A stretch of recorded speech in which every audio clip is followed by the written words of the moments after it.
सरकारी कर्मचारी थे, सरकारी कर्मचारियों को सामाजिक सुरक्षा कैसे मिले? पुरानी पेंशन में थे नहीं। हमने 1,36,000 सरकारी कर्मचारियों को सामाजिक सुरक्षा दी, ओल्ड पेंशन स्कीम से नवाजा। गांव में रहने वाले व्यक्ति के हाथ में पैसा कैसे आए? मैंने पिछले कल 2 दिन पहले बिलासपुर में कहा, अगला बजट ग्रामीण अर्थव्यवस्था को लेकर होगा, और हमने ग्रामीण अर्थव्यवस्था में पिछले बजट से कार्य करना शुरू कर दिया है। क्या आपने कभी सोचा था कि गाय के दूध का मूल्य हिमाचल प्रदेश की मिल्क फेडरेशन जो 30 रुपए किलो खरीदा करती थी, मैंने एक ही बार में उसमें 15 रुपए की बढ़ोतरी की, गाय के दूध का मूल्य हमने 45 रुपए किया। मैं रामपुर गया, रोडू गया, वहां महिलाएं बहुत खुश, कहते पहली बार सरकार के मिल्क फेडरेशन ने हमारे से 45 रुपए किलो के दूध, 45 रुपए प्रति लीटर के हिसाब से दूध खरीदा। अब जिसने पशु रखा होता है, पशुधन उसके पास होता है, गोबर होगा, किल्टे और टोकरियों में भरकर गोबर खेतों में हम लोग डालते हैं। हमने कहा वहां गोबर से जो कोई मक्की उगाएगा, हिमाचल प्रदेश की सरकार 30 रुपए किलो के हिसाब से मक्की खरीदेगी। गोबर से जो गेहूं उगाएगा, हिमाचल प्रदेश की सरकार 40 रुपए किलो गेहूं खरीदेगी। सरकार खरीदेगी, मिनिमम सपोर्ट प्राइस मिलेगा, पर गोबर आधारित होना चाहिए, यूरिया नहीं होगा उसमें। 40 रुपए खरीदेगी। अगर सेब 40 रुपए किलो बिकेगा तो आपके खेत की मक्की और गेहूं भी 40 रुपए किलो सरकार आपके यहां आके खरीदेगी। ये अभी यही नहीं रुकने वाला, ये और आगे जाएगा। हमने कहा मनरेगा में हमारे मजदूर लगे रहते हैं, मनरेगा में हमारे मजदूर लगे रहते हैं, हमारी माताएं काम करती है, बहनें काम करती है। 240 रुपए मनरेगा की दिहाड़ी हुआ करती थी। असेसमेंट की जाती थी, असेसमेंट के आधार पर कभी 150 रुपया मिलता था, कभी 190 रुपया मिलता था। हमने मनरेगा की दिहाड़ी में 60 रुपए की वृद्धि की और आज मनरेगा की दिहाड़ी 300 रुपए के हिसाब से आपको मिल रही है। कोई मांग लेके नहीं आए थे मनरेगा के मजदूर मेरे पास, कोई पंचायत प्रधान मांग लेके नहीं आए थे। ये दर्द मैं जानता हूं, ये पीड़ा मैं जानता हूं। सरकारें आती है, सरकारें जाती है, लेकिन हम आपके संरक्षक हैं। जब तक हम आपके संरक्षक हैं, मैं बार बार कहता हूं कि जनता का पैसा जनता में बंटना चाहिए। ये आपका पैसा था जो मैं आपको अभी योजनाएं गिना रहा था, आपको वो पैसा हम बांट रहे हैं। बीजेपी की सरकार रही, पूछो उनसे आप, बीजेपी इस बात का जवाब दे कि जिन सरकारी स्कूलों में आप अपने बच्चे भेजते हैं,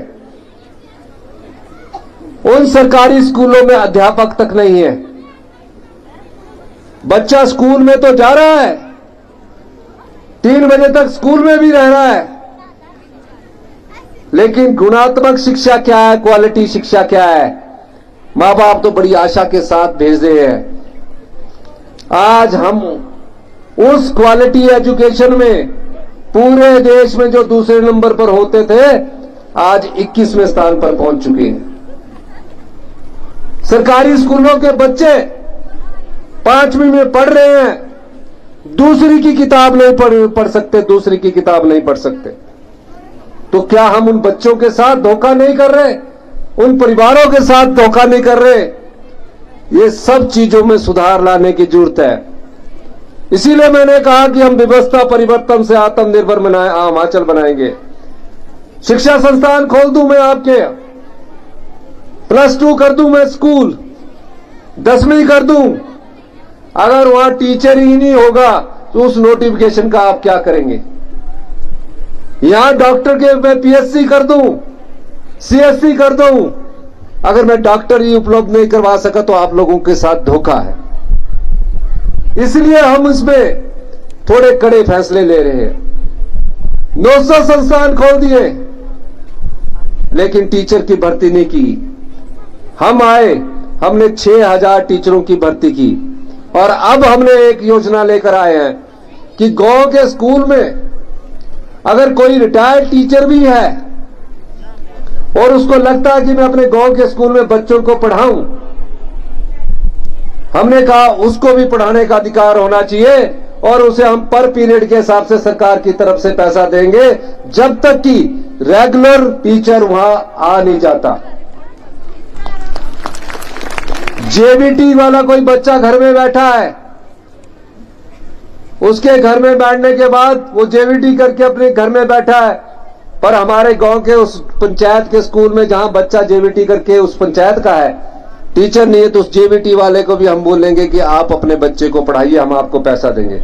ये सरकारी नौकरी नहीं होगी, ये सरकारी नौकरी सिर्फ जो टेस्ट के थ्रू होगी वो मिलेगी, लेकिन ये वो नौकरी होगी ताकि बच्चे की जो शिक्षा है उस पर कोई प्रभाव ना पड़े। एक टीचर अगर 7 दिन की छुट्टी पर चला जाता है, अगर कोई साइंस का टीचर है, बॉटनी है, फिजिक्स है, केमिस्ट्री है, आर्ट्स का टीचर है, 7 दिन तक उस टीचर को बच्चा पढ़ाएगा ही नहीं, 7 दिन बच्चे पढ़ेंगे नहीं।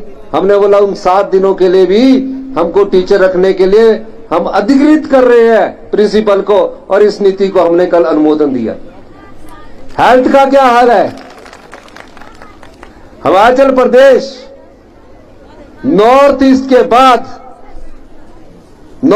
के बाद जनसंख्या के आधार पर दूसरे नंबर पर कैंसर का राज्य बनने जा रहा है।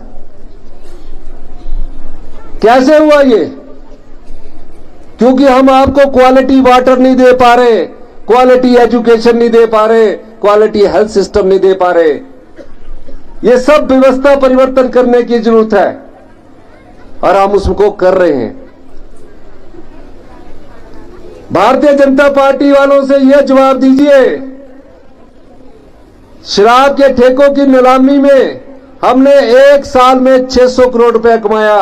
भारतीय जनता पार्टी ने ठेके नीलाम नहीं किए, हर साल 10% रिन्यू के हिसाब से वो करते रहे, और 4 साल में 600 करोड़ रुपया कमाया। हमने 1 साल में हमने 2200 करोड़ रुपया कमाया, जो भारतीय जनता पार्टी ने चोर दरवाजे से लुटाने की कोशिश की। और आज मुझे खुशी इस बात की है कि आज मैं जिस योजना को इस कुपवी क्षेत्र में लागू करने जा रहा हूं, इंदिरा गांधी प्यारी बहना सुख सम्मान निधि योजना को मैं लागू करने जा रहा हूं। अभी यहां 2100 महिलाओं को आज 4500 रुपया उनके अकाउंट में पड़ जाएगा। हर महिला को 1500 रुपया हर महीने मिलेगा। हर महिला को 1500 रुपया हर महीने मिलेगा। और मैं यहां कहना चाहता हूं, यहां की जितने भी परिवार की महिलाएं हैं जो सरकारी नौकरी नहीं करती है या जो पंचायत प्रधान नहीं है, कुपवी बैकवर्ड डिस्ट्रिक्ट है या ब्लॉक बैकवर्ड ब्लॉक है, यहाँ की महिलाओं के लिए हम नियमों में परिवर्तन करेंगे और प्रत्येक महिला को हम 1500 रुपया आने वाले समय में आपको देंगे, पर नौकरी वाली महिला को नहीं देंगे। हम उनको देंगे उसके लिए, क्योंकि ये बैकवर्ड एरिया है, या मुझे आय में भी थोड़ा सा कानून में ढील देकर आपको मदद करनी है।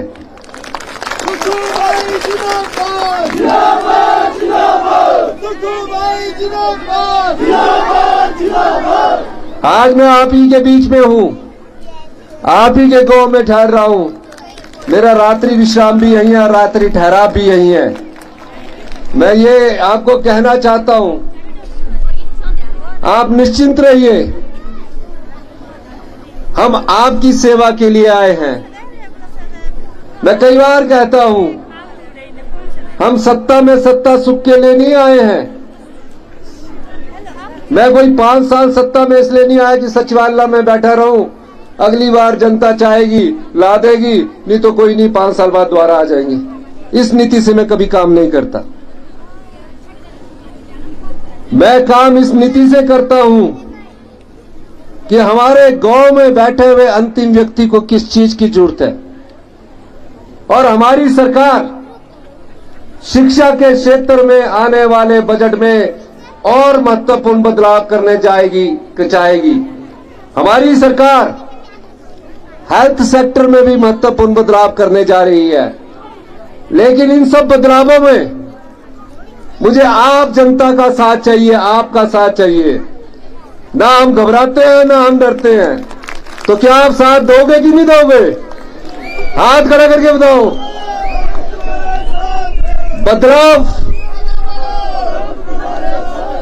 बदलाव प्रकृति का नियम है और बदलाव होना भी चाहिए। बदलाव के समय जब हम फैसले लेते हैं तो वो फैसला अपना हित देकर ना लिया जाए, समाज का हित लेकर दिया जाए, तो उससे समाज का भला होता है।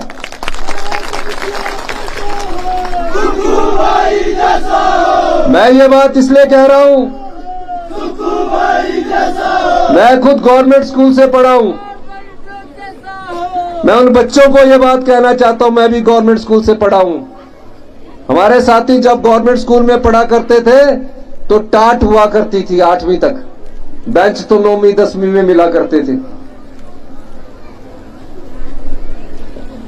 मेरे माताजी आज भी खेती करते हैं, खेती की नस्बी मैं जानता हूं और राजनीति की सीढ़ियां भी जानता हूं। भारतीय जनता पार्टी वाले इस बात का जवाब देना चाहिए, क्या हम अनाथ बच्चों की जो मदद कर रहे हैं, आप हमेशा उनका विरोध करते हैं। हम अपनी प्यारी बहनों को 1500 रुपया देना चाह रहे हैं, आप उनका विरोध कर रहे हैं। हम विधवा बहनों को मकान के बनाने के लिए 3 लाख रुपया देना चाह रहे हैं, आप उनका विरोध कर रहे हैं। हम मनरेगा के मजदूर की दिहाड़ी 60 रुपए बढ़ रहे हैं, आप उनका विरोध कर रहे हैं। अपने आप 5 साल शिक्षा में बेड़ा गर्क करके रख दिया, हेल्थ का बेड़ा गर्क करके रख दिया। चुनाव से पहले 5000 करोड़ की रेवड़ियां बांटी। इनसे पूछा जाना चाहिए कि जो इनकम टैक्स देता था, जिसके इनकम टैक्स 10-10, 20-20 लाख रुपया होता था, उसको बिजली की सब्सिडी देने का क्या मतलब बनता है? जो पानी का बिल दे सकता है, जो इनकम टैक्स देता हो और जिसकी आय 50,000 रुपए से ज्यादा हो, उसको पानी का माफी का बिल देने का क्या मतलब बनता है? बड़े बड़े होटलों को माफ कर दिया पानी का बिल, ये आपकी संपदा थी, ये पैसा आपको मिलना चाहिए था। हम उस पर भी कुठाराघात कर रहे हैं। पर बीजेपी तो अपने आप ही 5 भागों में बटी हुई है। आजकल सिर्फ मेरे पर आक्षेप लगा रहे हैं। जहां भी जाइए, हम राजनीति में देश भावना से काम नहीं करते, हम समाज की भावना को आगे रखकर काम करते हैं। इसीलिए मैं आपसे कह रहा हूं, कोई मुख्यमंत्री 2 साल में नहीं आता, कुपवी, डोडरा, क्वार, स्पीति नहीं जाता। वो सिर्फ वोट के समय आता है कि चुनाव हो गया आप आए। मेरे आप 2 साल में देखिए, पहला हिमाचल डे स्पीति में मनाया गया। वहां कमी देखी तो 2 मेगावाट का सोलर पावर, बिजली नहीं थी वहां। 75 साल से इतनी बिजली आती और जाती थी। डोडरा कुमार गया, वहां एक रात रहा अपने परिवार के लोगों के साथ, जैसे आज मैं अपने परिवार के लोगों के साथ यहां रह रहा हूं। वहां भी हमने योजनाएं लाई है, आने वाले समय में उनको भी हम पूरा करेंगे। कुप भी आया हूं, मैं सिर्फ भाषण देने नहीं आया, मैं आपका प्यार और आपका दर्द बांटने आया हूं।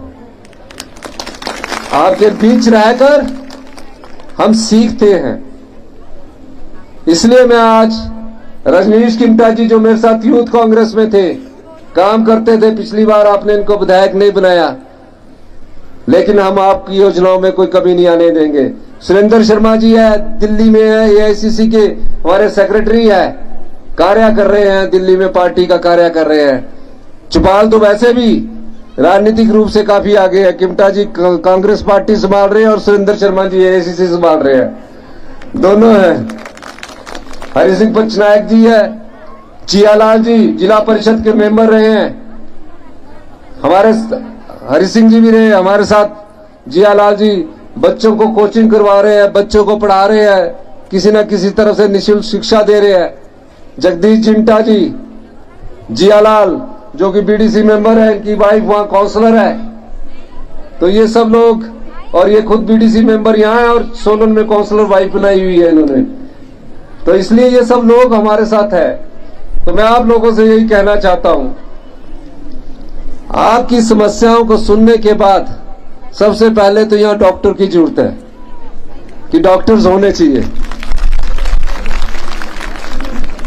और सड़कों को कहा कैसे मजबूत करना उस दृष्टि से भी हमारी सरकार कार्य करेगी। आज मैं सिर्फ जो बहनें आई हैं, ये पहला बैच है आप लोगों का 2200 का।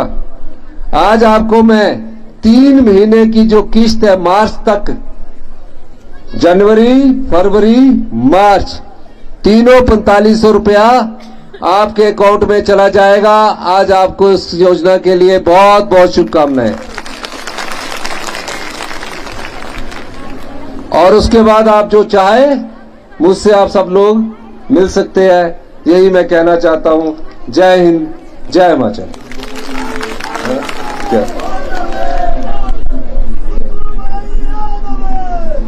अच्छा, 2-3 चीजें मेरे ध्यान में लाए हैं किमटा जी अभी, कि एक तो एसडीएम ऑफिस की पावर, एसडीओ इसकी एक्शन ऑफिस की पावर, पीडब्ल्यूडी और आईपीएच की पावर हम एक्शन लेवल तक सोच विचार करने के बाद यहाँ के एसडीओ को ही दे देंगे, ताकि आपको टेंडर लगाने के लिए छोटे छोटे चुपाल ना जाना पड़े। वो मैं अपने आप नोटिफाई करूंगा उसको समझने के बाद। इसके अलावा कहा कि कुपवी का जिला परिषद वार्ड भी अलग होना चाहिए, उसकी स्टडी करके मैं आपको बताऊंगा। अगर होगा कि आप लोग चाहते होंगे तो हम उसको अलग करने में भी कोई हमें संकोच नहीं होगा, लेकिन पहले देखना पड़ेगा कि किस नियम के तहत करना है, ये इन्हीं शब्दों के साथ। और जो मार्च में मैं नेरवा में घोषणा करके आया था, उनका भी शिलान्यास आने वाले समय में किया जाएगा।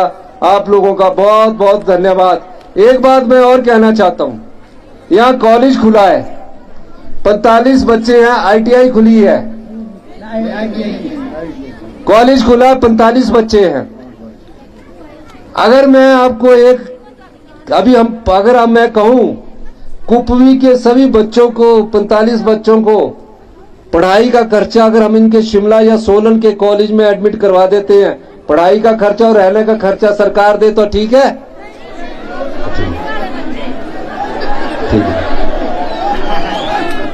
तो आप, मैं पूछ रहा हूं, पर आपके जो बच्चे हैं उनमें क्योंकि कोई बीएससी भी तो करना चाहता है, कोई बीएड भी करना चाहता है, आप सोच लेना।